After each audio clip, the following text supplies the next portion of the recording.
বিমান বিধ্বস্তের ঘটনায় নিহত কয়েকজনের জানাজা ও দাফন সম্পন্ন হয়েছে তাদের গ্রামের বাড়িতে। স্বজনদের আহাজারিতে ভারী পুরো এলাকা।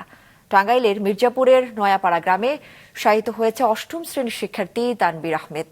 সকাল 10টায় জানাজা শেষে দাফন করা হয় পারিবারিক কবরস্থানে। নিহত মেহনাজ আক্তার হুমায়রাকে দাফন করা হয়েছে তার গ্রামের বাড়ি সখীপুর উপজেলার কেরানীপাড়া গ্রামে।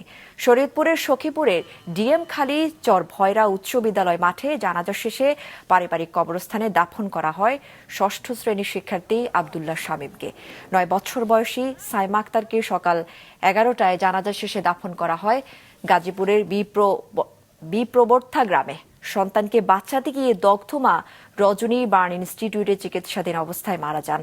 কুষ্টিয়ার গাংনী উপজেলায় গ্রামের বাড়িতে দাফন করা হয় তাকে।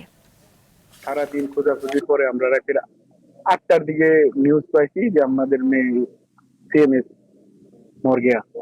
দীর্ঘ সময় বিভিন্ন হাসপাতালে খোঁজাখুঁজির পর আমার মেয়েটার লাশ